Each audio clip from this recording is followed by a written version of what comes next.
All right, guys, back here on Southeastern 14 with Max Barr. We continue our look at SEC basketball transfers for the 24-25 season. We are covering every single one this offseason at Southeastern 14, which means we got hundreds of videos to do probably on these. But we've already done quite a few, and now we get to Texas, one of the incoming schools to the SEC, but will not have an incoming transfer necessarily to the SEC because they're getting someone who we've already talked about plenty in the SEC. That's Tramon Mark. But before we talk more about him, let's tell you about BetOnline, your number one source for all your summer sports this season, from MLB, golf, NBA, and NHL playoff stats. You can find all those there. Plus news and scores available to follow your favorite teams. Get the latest odds and lines, including the latest team matchups, player props, and odds on just about every sport out there. All you got to do, head to BetOnline, the website today, or you can use your mobile device to get on the action. BetOnline, where the game starts. All right, Tramon Mark, Max, we've seen him before. He played some games at Arkansas, as we know. Of course, was at Houston before that, and he is headed to play for the Longhorns this season in the SEC. 16.2 points, 4.3 rebounds per game this past season. Really just a guy that, when we talked about him last year coming into Arkansas, just a do-it-all player that was really felt like one of those guys you just could not afford to take off the floor, especially for the season that Arkansas had. Of course, it was very disappointing. They did not live up to the expectations that most had for them. We were very high on Arkansas. We thought they could be the second best team in the SEC. That didn't happen. But Tramon Mark was not the reason why. And I think that is very important to remember here, because this is a guy who came from Houston, certainly played for a very defensive-minded coach in Kelvin Sampson, brought some of that over, tried to do everything he could, at Arkansas. And I think what's interesting is you just look at, again, the season that he had. He was one of the probably few reliable pieces in terms of like the consistency for Eric Musselman, game in and game out, and he played like it, right? And I think that's kind of what you come down to on a season where there was nothing consistent about Arkansas. One of the few consistents was Tramon Mark and his production. And so now he goes to Texas, and I mean, look, I would expect huge things from him this season, because he's now a year older, has a year of experience under his belt in the SEC, and now he goes and plays for a Texas team that now transitions to the conference. Yep, I'm happy for T Mark. I really liked his game last year. It was a tough season, but man, I mean, thinking back to the buzzer beaters, the 30-point games, you're getting a good one here, Texas. And if you think that we haven't watched much Texas basketball, I don't think there was a bigger Sir'Jabari Rice fan in the nation than me 2 years ago. I loved that guy. I would be pump faking around my living room. Anyways, T-Mark at 6'6". Okay, that's a big thing, because obviously Texas last year, very, very small in the backcourt. Actually didn't play a guard above 6'5". So you're getting some height here at the three. And like you said, Calvin Sampson, he played 20 minutes in the Final Four against Baylor back in 2021, 3 years ago. So you're getting an experienced defender here. Now, I know you're going to look at the numbers and you're going to see, wow, he shoots a good three ball. That's not really his game.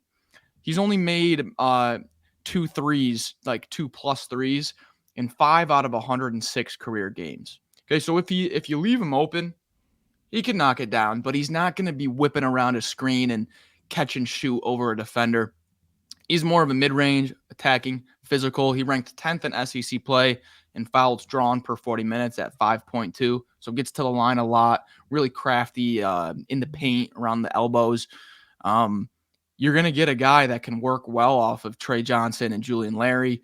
If you have Jason Kent at the 4 that can space out also, it's big to have a shooting 4 with T-Mark on the floor, because he's not really a sniper, more of that mid-range guy like I was saying. So nonetheless, I think the biggest thing that's just popping out to me initially is you're getting experience and you're getting size. It's something that the size part, something that Texas didn't really have at the guard position last year. As always, we're talking about this in the context of what we know Texas's roster is going to be right as of now. We don't know how that changes. We know Trey Johnson comes in as a huge piece of the puzzle, coming in as one of the better players in the 2024 class. So I think, he's another 6'6" guy, like you said. You're adding size, and so you've got someone like that who can just flat out score it. And I think, like you did say something there, where Arkansas was not a great shooting team last year. Right. And so Mark had to probably take more threes than he wanted to, and it's not like he took a ton, but I think still there were not a lot of. I mean, they were I think 280th nationally in 3-point percentage this past year, and so like you said, he's not someone you're going to rely on just to come out and go 5 of 8 every game or anything. And so, but he can attack, and that's what you mentioned. Yes. Arkansas was in the team. He did kind of blend into that where they wanted to attack, and so I think certainly look at the offensive capabilities, but it really is defensively, like we said, playing for Houston. And I think his ability there to see what he can do on that side of the floor for this Texas team, because he does have that experience. And I think look, I mean, we're talking about a team going from the Big 12 to the SEC. We're not making a huge deal out of this, but the SEC is it's such a physical league, and I think Yeah. the ability to play all the games that he played in this year, certainly you're going to pick up fouls. I mean, Arkansas was a team that did not shy away from that. I mean, they were pretty physical. There were a lot of fouls. But I think in my mind, there's probably a chance we look back on this one and say, if you're ranking your top 5 SEC transfers at the end of the 24-25 season, I think there's a decent chance that Mark is in there somewhere. Because you're just not going to find many guys like this who, like you said, played in a Final Four in 2021, an Elite Eight in 22, which I know, I mean, it's like he didn't play a lot, right? Like he was on that team though. Like he was on teams that made that run, because I think he got the injury in, what was it, December or something like that. Was that what happened in 22? I don't remember. It was of 22 exactly. he got injured, yeah. Yeah. So, but he's been on those kind of teams, right? Where at Houston, he was there for a Final Four, he was there for an Elite Eight, a Sweet 16. And then of course the Arkansas, it just didn't work out for the team as a whole. But like I said, it was not Tramon Mark as the problem for that. So, I mean, really, like I said, I think if you're Rodney Terry and you're looking at all the potential pickups, making a transition to a new conference, outside of just the obvious, addition of a Trey Johnson, I mean, this is one that I think is going to pay off in a big way, because you look at the rest of the roster right now. They've got some older guys there, right? But they don't have a guy like this, and I think that Mark will be able to do what he continues to do, and that's just kind of contribute in a lot of different areas. Rebounding, passing, steals, like all those things. And so, yeah, I think this is a really tremendous pickup for the Longhorns. I mean, you can go back and watch. It was such a disjointed year with Arkansas, so I don't know how much weight you want to put into it, but there were a lot of possessions Mark's bringing the ball up as the point for Arkansas. Like very versatile. A few more numbers that I have, Blake, that I want to get out there, especially defensively. Okay, past 2 years, Mark has ranked top 25 in his conference, so it would be the SEC, and then the year before that, the American. Top 25 in block rate and steal rate, both years, 2023 and 2022. I know he didn't play that much in 2022, but when he did, both top 25 block rate and steal rate. So while he has these like 25, 30-point games, he put his bread and butter is on the defensive end, getting out in transition and locking down that perimeter. You have a lockdown perimeter defender now, and that's something you didn't have last year. So ultra valuable, T-Mark.